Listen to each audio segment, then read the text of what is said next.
ಶ್ರೀರಸ್ತು ಶುಭಮಸ್ತು ಶ್ರೀರಸ್ತು ಶುಭಮಸ್ತು.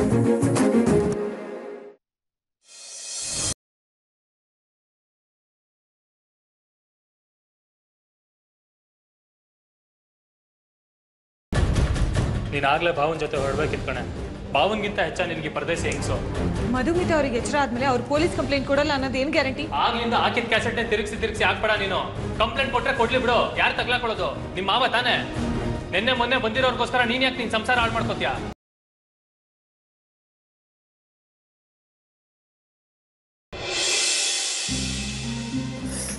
Dispose ಮಾಡಿ. ನಿಮ್ಮ husband complaint ಕೊಡೋದು ಬೇಡ ಅಂದರು, ನಾವು ಕಂಪ್ಲೇಂಟ್ ಕೊಡ್ತಾ ಇಲ್ಲ. ಆದರೆ ಇವ್ರು ಹುಷಾರಾಗೋರ್ಗು ಇವ್ರ ಜವಾಬ್ದಾರಿ ಯಾರೋ ತಗೋಬೇಕಾಗುತ್ತೆ. ಜವಾಬ್ದಾರಿ ಅಂದರೆ? ಜವಾಬ್ದಾರಿ ಅಂದರೆ ಇವ್ರಿಗೆ ನೀವೇ ಕೇರ್ ಟೇಕರು ಅಂತ ಒಂದು ಲೆಟ್ರ್ ಬರೋದು ಸೈನ್ ಮಾಡಿಕೊಡ್ಬೇಕಾಗತ್ತೆ. ಇದು ನಮ್ಮ ಹಾಸ್ಪಿಟಲ್ ರೂಲ್. ತಗೊಳ್ಳಿ.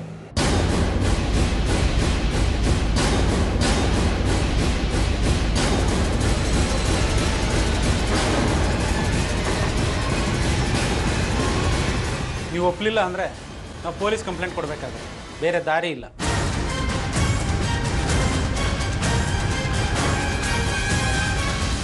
ಪೇಷಂಟ್ಗೆ ತುಂಬ ಹತ್ತಿರದವ್ರು ಯಾರಾದರೂ ರಿಕ್ವೆಸ್ಟ್ ಮಾಡಿದ್ರೆ ನಾವು ರೂಲ್ಸ್ನ ಸಡಿಲ ಮಾಡಬಹುದು.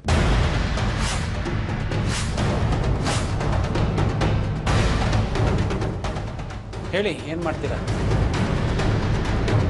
ಬರ್ಕೊಡ್ತೀನಿ ಡಾಕ್ಟರ್. ಬೇಡ ಕಣೆ, ತಪ್ಪು ಮಾಡ್ತಿದ್ಯಾ?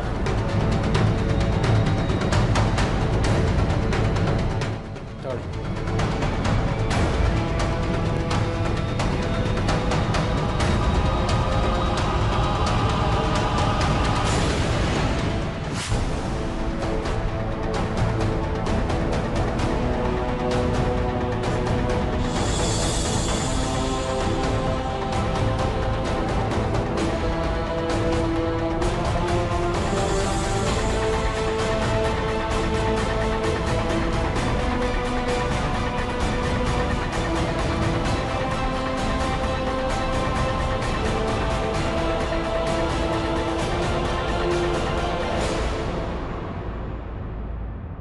ಥ್ಯಾಂಕ್ಸ್.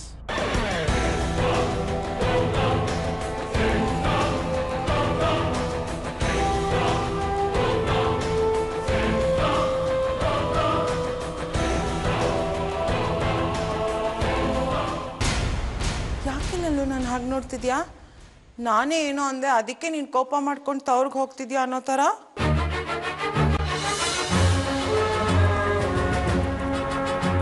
ಗಂಡನ್ ಕಳ್ಕೊಂಡಿರೋ ನಿಂದು ಮುಗ್ದೋಗಿರೋ ಕತೆ. ಆದರೆ ನನ್ನ ಗಂಡ ಇನ್ನೂ ಜೀವಂತವಾಗಿದ್ದಾರೆ. ಅವ್ರ ಜೊತೆ ಇಷ್ಟು ವರ್ಷ ಬದುಕಕ್ಕೆ ಅವಕಾಶ ಇದ್ರು ನಿನ್ ಥರ ಬದುಕ್ಬಿಟ್ಟೆ, ವಿಧವೆ ಥರ.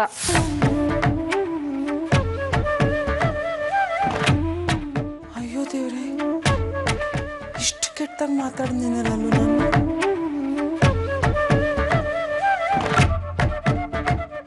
ನನ್ನ ಬಾಯಿಗೆ ಹುಳಾಗ್ಳು. ಯಾವಾಗಲೂ ನಿನಗೆ ಮನ್ಸಿಗೆ ನೋಯಿಸೋ ಥರ ಏನಾದರೂ ಅನ್ಬಿಡ್ತೀನಲ್ವಾ ಲಲ್ಲು?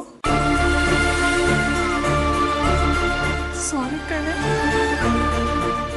ನನಗೆ ಈಗೆಲ್ಲ ನೆನಪಾಗ್ತಿದೆ. ಅತ್ತೆ ಮೇಲಿನ ಕೋಪ ನಿನ್ನ ಮೇಲೆ ತೀರಿಸ್ಕೊಂಬಿಟ್ಟೆ.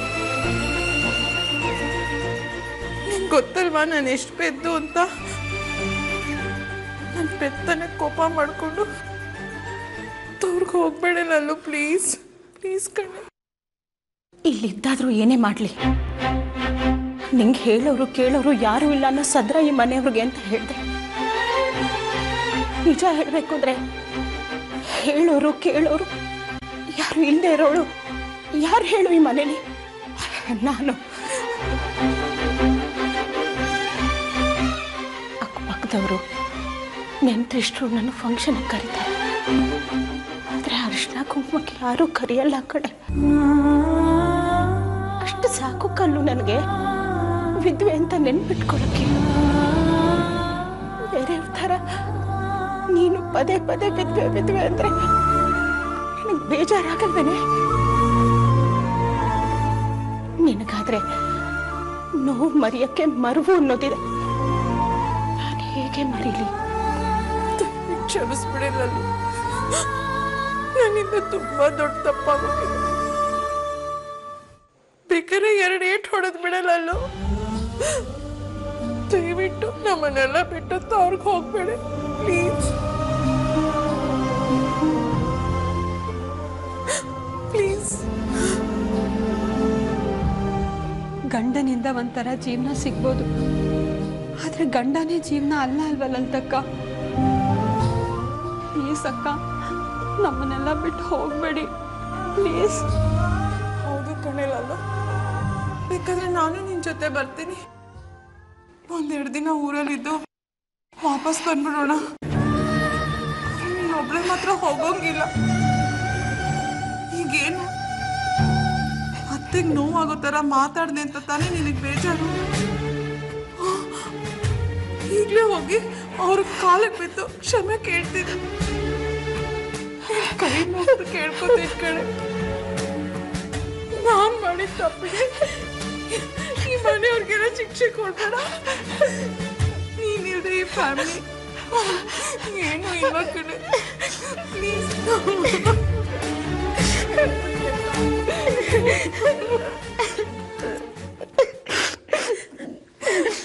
ಈಗಾದ್ರೂ ಗೊತ್ತಾಯ್ತಲ್ಲ ಲಲಿತಮ್ಮ, ಈ ಮನೆಗೆ ಮನೆಯವ್ರಿಗೆ ನಿಮ್ಮ ಅಗತ್ಯ ಅನಿವಾರ್ಯತೆ ಎಷ್ಟಿದೆ ಅಂತ.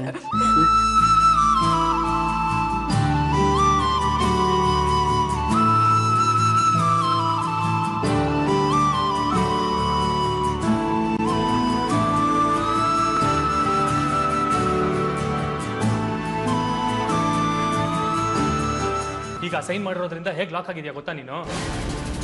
ಆ ಹೆಂಗ್ಸು ಸೂಸೈಡ್ ಅಟೆಂಪ್ಟ್ ಮಾಡ್ಕೊಳ್ಳೋಕೆ ನೀನೇ ಕಾರಣ ಅಂತ ಇಂಡೈರೆಕ್ಟ್ ಆಗಿ ಒಪ್ಕೊಂಡಂಗೆ ಆಯ್ತು. ನಾನು ಆ ಲೆಟರ್ ಬರ್ಕೊಡದೇ ಇದ್ದಿದ್ರೆ ಡಾಕ್ಟರ್ ಪೊಲೀಸಿಗೆ ಕಂಪ್ಲೇಂಟ್ ಕೊಟ್ಟಿರೋದು, ಆಗ ಇನ್ನೂ ಪ್ರಾಬ್ಲಮ್ ಆಗಿರೋದು. ನಿನ್ನ ಹಣೆ ಬರಹ ಏನಾದರೂ ಮಾಡ್ಕೊ. ಬ್ರಹ್ಮನ ಹತ್ರ ಸ್ಪೆಷಲ್ ಆಗಿ ಬರ್ಸ್ಕೊಂಬಂದಿರಂಗಿದೆ ಎಲ್ಲ ಪ್ರಾಬ್ಲಮ್ಗಳನ್ನೂ ನಾನೇ ಅನುಭವಿಸ್ತೀನಿ ಅಂತ. ನೀನು ಹೀಗೆ ಬೇಡದೇ ಇರೋ ಪ್ರಾಬ್ಲಮ್ಗಳನ್ನೆಲ್ಲ ಮೈ ಮೇಲೆ ಹೇಳ್ಕೊಂಡು ಬಾಬುಂಗೆ ಬೇಜಾರು ಮಾಡ್ತಾ ಇದ್ರೆ ಇಷ್ಟರಲ್ಲೇ ಡಿವೋರ್ಸ್ ಕೊಡೋದು ಗ್ಯಾರಂಟಿ.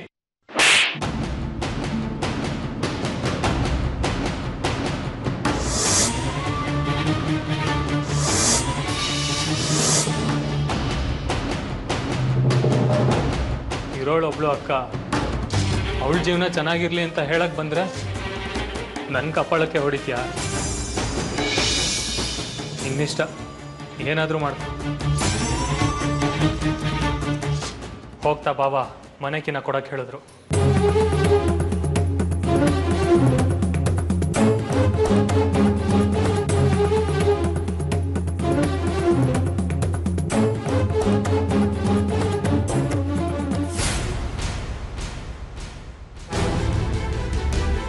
ಬೆಳಿಗ್ಗೆ ನೀನು ಹಿಂದೆಯಿಂದ ಬಂದು ಯಾರೋ ಅಪ್ಕೊಂಡಾಗಾಯ್ತು ಅಂತ ಹೇಳಿದ್ಯಲ್ಲ. ಭೀಮೇಶ್ವರ ಬಂದು ಅಪ್ಕೊಂಡಿರ್ಬೋದು ಅಂತ ನೀವೇ ಹೇಳಿದ್ರಲ್ಲ. ಆ ಭೀಮೇಶ್ವರ ಯಾರು ಅಂತ ನನ್ಗೆ ಗೊತ್ತಾಯ್ತು ಕಣೆ. ಯಾರು? ಹರಿಭಾವ.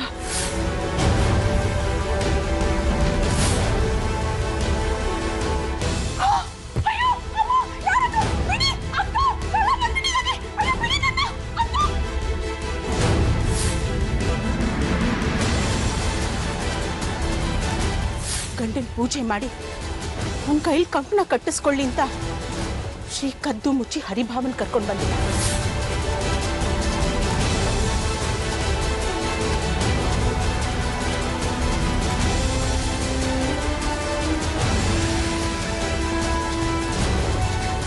ಶ್ರೀ, ಭೀಮ್ ಅಮಾವಾಸ್ಯೆ ದಿನ ಹರಿಭಾವನ ನೀನೇ ಗುಟ್ಟ ಕರ್ಕೊಂಡು ಬಂದಿದ್ಯಂತೆ.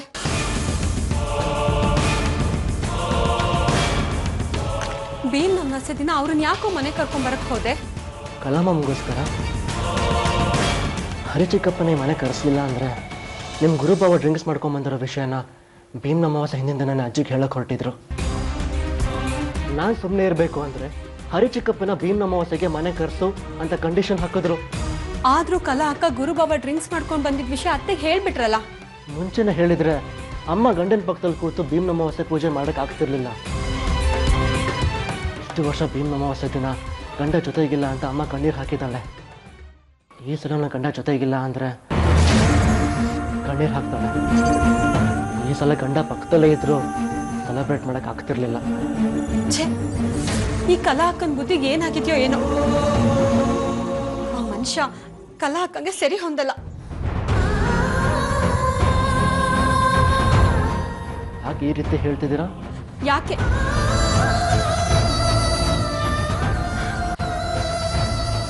ಸರಿ ಹೊಂದಲ್ಲ ಅಂದರೆ ಒಳ್ಳೆಯವರಲ್ಲ ಅಂತ ಅಷ್ಟೇ. ಶ್ರೀ, ಇನ್ನೊಂದ್ಸಲ ನೀನು ಅವ್ರನ್ನ ಮನೆಗೆ ಕರ್ಕೊಂಬರ್ಬೇಡ. ಪ್ಲೀಸ್ ಮಾಮ್, ಹಾಗೆಲ್ಲ ಹೇಳ್ಬಿಡಿ. ಚಿಕ್ಕಪ್ಪಂಗೆ ಸ್ವಲ್ಪ ಕೆಟ್ಟತನ ಇರ್ಬೋದು, ಆದರೆ ಏನು ಕೆಟ್ಟೆನಾ? ಏನು ನೋಡ್ದೆ ನೀನು? ಅದೇ ಸುಳ್ಳು ಹೇಳೋದು, ದುಡ್ಡು ಕದಿಯೋದು, ಜೂಜಾಡೋದು, ಇಷ್ಟೇ, ಇನ್ನೇನಿಲ್ಲ. ಜೊತೆಗೆ ಚಪ್ಪಲ ಚನಿಗರಾಯ ಬೇರೆ. ನೋಡು ಶ್ರೀ, ಈ ಸಲ ಕಲಾಕ ಬ್ಲ್ಯಾಕ್ ಮೇಲ್ ಮಾಡಿದ್ರು ಅಂತ ಅವ್ರಿಗೆ ಮನೆಗೆ ಕರ್ಕೊಂಬಂದೆ. ಇದೇ ಕೊನೆ ಆಗ್ಲಿ. ಇನ್ನೊಂದ್ಸಲ ಅವ್ರನ್ನ ಮನೆಗೆ ಕರ್ಕೊಂಬರೋದಿರ್ಲಿ, ಅವ್ರನ್ನ ಮೀಟ್ ಮಾಡೋ ಯೋಚನೆ ಮಾಡಬೇಡ ನೀನು. ಹರಿ ಚಿಕ್ಕಪ್ಪನೇ ಮನೆ ಕರ್ಸೋ ವಿಷಯದಲ್ಲಿ ನಾನು ಇನ್ನಷ್ಟು ಸೀರಿಯಸ್ ಆಗಿದ್ದೀನಿ. ಕಲಾಮಮ್ ಹರಿ ಚಿಕ್ಕಪ್ಪನ ತುಂಬಾನೇ ಮಿಸ್ ಮಾಡ್ಕೋತಾರೆ. ತನ್ನ ಗಂಡ ಜೊತೆಗಿಲ್ಲ ಅಂತ ದಿನಾ ಸಂಕಟ ಪಡ್ತಾರೆ. ಹರಿ ಚಿಕ್ಕಪ್ಪ ಎಂಥವ್ರೇ ಆಗಿರಲಿ, ಕಲಾಮಮ್ ಗಂಡ ಅಟ್ಲೀಸ್ಟ್ ಕಲಾಮಮ್ಗೋಸ್ಕರನಾದರೂ ಅವ್ರನ್ನ ಸಾಧ್ಯವಾದಷ್ಟು ತಿದ್ದಿ ಈ ಮನೆಯವ್ರನ್ನೆಲ್ಲ ಒಪ್ಪಿಸಿ ಈ ಮನೆ ಕರ್ಕೊಂಬರ್ಬೇಕು ಅನ್ನೋದೇ ನನ್ನ ಆಸೆ. ಆದರೆ ಹರಿಬಾಬಾ ಬದಲಾಗ್ಬೋದು ಅಂತೀಯಾ? ನಿಮ್ಮ ದೊಡ್ಡ ಬಾಬಾ ಕೂಡ ಡ್ರಿಂಕ್ಸ್ ಮಾಡ್ಕೊಂಡು ಬಂದರು. ನನಗೆ ಕೋಪ ಬಂತು. ಆದ್ರೆ ಅಮ್ಮಂಗೆ ಈ ವಿಷಯ ಗೊತ್ತಾಗಬಾರ್ದು ಅಂತ ಇದನ್ನು ಮುಚ್ಚಿಡೋ ಪ್ರಯತ್ನ ಮಾಡಲಿಲ್ಲ. ಹಾಗೆ ಕಲಾಮಮ್ಮ ವಿಷಯದಲ್ಲೂ ಇದೇ ರಿಸ್ಕ್ ತೊಗೊಂಡ್ರಾಯ್ತು ಬಿಡಿ. ನಾನೇನು ಹೇಳ್ತಿದ್ದೀನಿ ಅಂತ ನಿಮ್ಗೆ ಅರ್ಥ ಆಗ್ತಿದೆ ಅಲ್ವಾ? ನೋಡು ಶ್ರೀ, ಗುರುಭವನ್ ಸ್ವಭಾವನೇ ಬೇರೆ, ಹರಿಭವನ್ ಸ್ವಭಾವನೇ ಬೇರೆ. ಅವರಿಬ್ಬರು ಒಡ ಹುಟ್ಟೋರು. ಒಬ್ರು ಬದಲಾಗ್ಬೋದು ಅಂದ್ರೆ ಇನ್ನೊಬ್ರು ಕೂಡ ಆಗ್ಬೋದಲ್ವಾ? ಮೊದಲಿಂದಲೂ ಅವ್ರ ಸ್ವಭಾವದಲ್ಲಿ ತುಂಬಾ ಹರಿ ಚಿಕ್ಕಪ್ಪನ ಬದಲಾಯಿಸೆ ನಾನು ಅವ್ರನ್ನೇ ಮನೆ ಕರ್ಕೊಂಡು ಬರೋದು. You don't worry.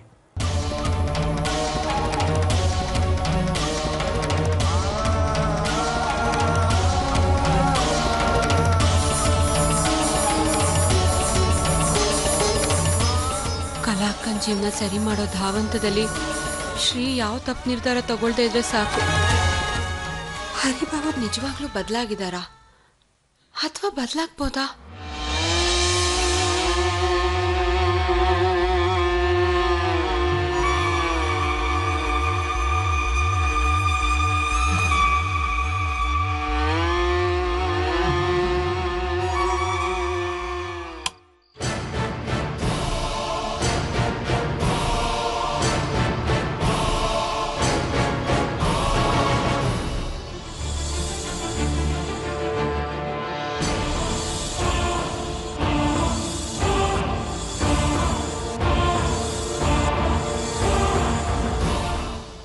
ಕಳ್ಳರು ಈ ಥರ ಬರೋದು.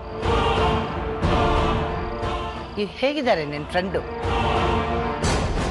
ಪರವಾಗಿಲ್ಲ ಅಜ್ಜಿ, ಚೇತರಿಸ್ಕೋತಿದ್ದಾರೆ. ನಿನ್ನ ಫ್ರೆಂಡಿಗೆ ನೀನೊಬ್ಳೇನಾ ಸ್ನೇಹಿತೆ ಅಂತ ಇರೋದು? ಹಾಗೇನಿಲ್ಲ ಅಜ್ಜಿ. ಮತ್ತೆ ನಿನಗೆ ಇದು ಮೊದಲನೇ ಭೀಮನ ಅಮಾವಾಸ್ಯೆ. ಶ್ರೀಗೆ 2-3 ಮೀಟಿಂಗ್ಸ್ ಇತ್ತು, ಲಕ್ಷಾಂತರ ರೂಪಾಯಿ ಲಾಭ ತಂದ್ಕೊಡುವಂಥದ್ದು. ಆದರೂ ಅವನು ಪೂರ್ತಿ ದಿನ ರಜಾ ಹಾಕಿ ನಿನಗೋಸ್ಕರ ಕಾಯ್ತಾ ಇದ್ದ. ನಿನಗೆ ಗೊತ್ತಿತ್ತು ತಾನೇ ಇದು?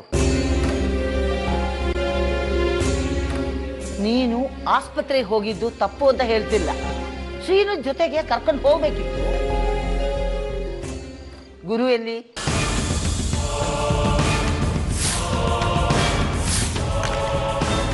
ಏನ್ ನಡೀತಾ ಇದೆ ಅವನ ಜೀವನದಲ್ಲಿ? ನೀನು ಹಾಸ್ಪಿಟ್ಲಿಗೆ ಹೋದ ಟೈಮಲ್ಲಿ ಅವನು ಫ್ರೆಂಡ್ ಮಗಳು ಮದುವೆ ಅಂತ ನೆಪ ಹೇಳಿ ಬೇರೆ ಊರಿಗೆ ಹೋಗಿದ್ದಾನೆ. ಹೇಳು, ನಿನ್ನ ಮಾವ ನಿಜವಾಗಿ ಹೇಳಿ ಹೋಗಿರೋದು? ನನಗೂ ಅದೇ ರೀಸನ್ ಹೇಳಿ ಹೋಗಿದ್ದಾರೆ ಅಜ್ಜಿ. ಆಯ್ತು, ನಂಬ್ತೀನಿ. ಬೇರೆ ದಾರಿ ಇಲ್ಲ ನನಗೆ. ಇವತ್ತು ಯಾಕಜ್ಜಿ ಮಾವನ್ ವಿಷಯದಲ್ಲಿ ನಿಮ್ಗೆ ಇಷ್ಟೊಂದು ಆತಂಕ? ಫಾದರ್ಸ್ ಡೇ ದಿನ ಗುರು ಡ್ರಿಂಕ್ಸ್ ಮಾಡ್ಕೊಂಡು ಬಂದಿದ್ದಾನೆ. ಕಲಾ ಹೇಳಿದ್ಲು ನನಗೆ. ನಿನಗೂ ಆ ವಿಷಯ ಗೊತ್ತಿತ್ತು, ಆದರೂ ನನ್ನಿಂದ ಮುಚ್ಚಿಟ್ಟಿದ್ವಿ. ಗುರು ಅಮೇರಿಕಾದಲ್ಲಿ ಹೇಗಾದರೂ ಇಲ್ಲಿ ಮನೇಲಿ ಡ್ರಿಂಕ್ಸ್ ಮಾಡ್ಕೊಂಡು ಬರ್ತಾನೆ ಅಂತ ನಾನು ಕಲ್ಪನೆ ಕೂಡ ಮಾಡ್ಕೊಂಡಿರ್ಲಿಲ್ಲ. ಇನ್ನು ನನ್ನ ಕಲ್ಪನೆಗೆ ಮೀರಿ ಅವನ ಜೀವನದಲ್ಲಿ ಯಾವ ಸತ್ಯ ಮುಚ್ಚಿಟ್ಟಿದ್ದಾನೋ.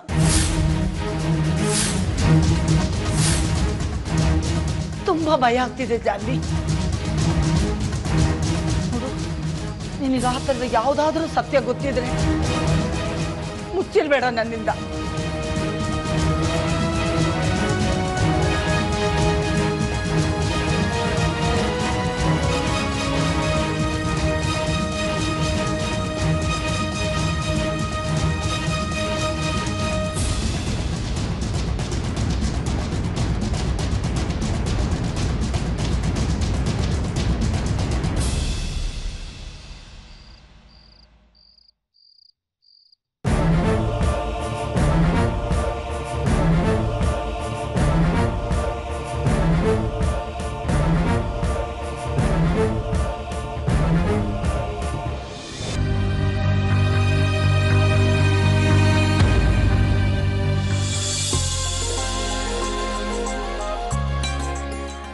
ನಿದ್ದೆನಾ ಅಥವಾ ನಿದ್ದೆ ಬರೋ ತರ ನಾಟಕನಾ?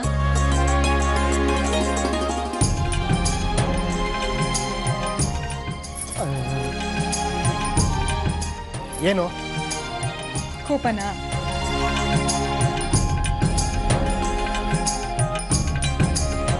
ಕೋಪದ ಬಗ್ಗೆ ಗೊತ್ತಿಲ್ಲ, ಆದ್ರೆ ಸಣ್ಣ ಬಿಗುಮಾನ ಇರೋದಂತೂ ನಿಜ. ಕೋಪ ಇರೋದು ಕನ್ಫರ್ಮು.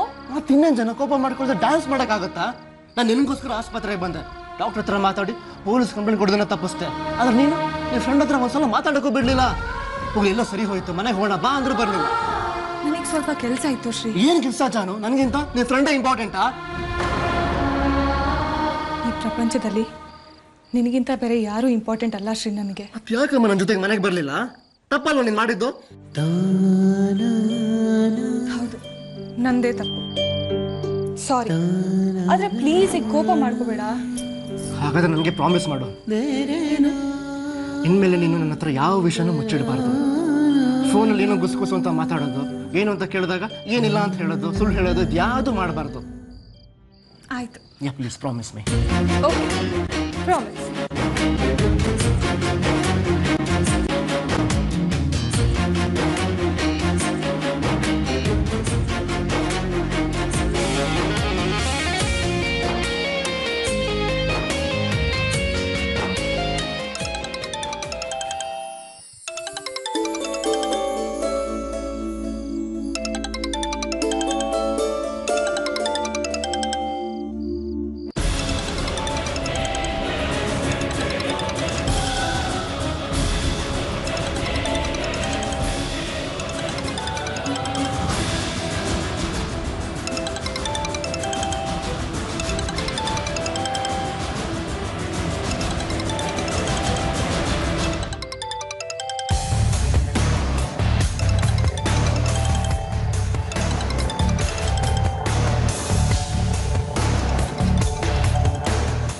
ಪ್ರಾಮಿಸ್ ಮಾಡಿದ್ದನ್ನ ಎಷ್ಟು ಬೇಗ ಮುರಿತಿದ್ಯಾ?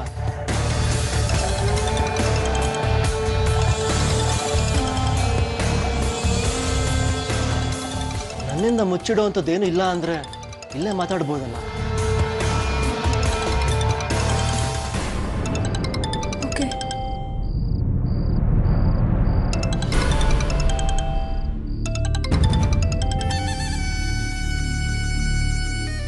ಹಲೋ. ಶಬ್ಬಾಷ್ ಜಾಹ್ನವಿ, ಲೈಫಲ್ಲಿ ಫಸ್ಟ್ ಟೈಮ್ ಒಬ್ರು ಮಧುಮಿತನ ಫೂಲ್ ಮಾಡಿರೋದು. ನಾನಿದನ್ನ ಯಾವತ್ತೂ ಮರೆಯಲ್ಲ.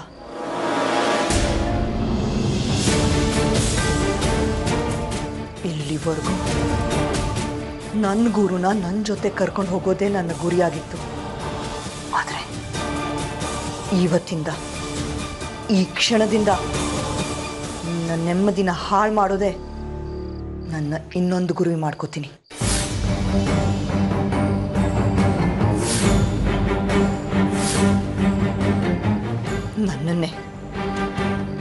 ನನ್ನನ್ನೇ ಹಾಸ್ಪಿಟಲ್ ಬೆಡ್ ಮೇಲೆ ಮಲಗಿಸ್ಬಿಟ್ಯಾ? ಇನ್ನು ಕಾದಿದೆ ನಿನಗೆ, ನೋಡ್ತಿರು. I have recovered. I will be back.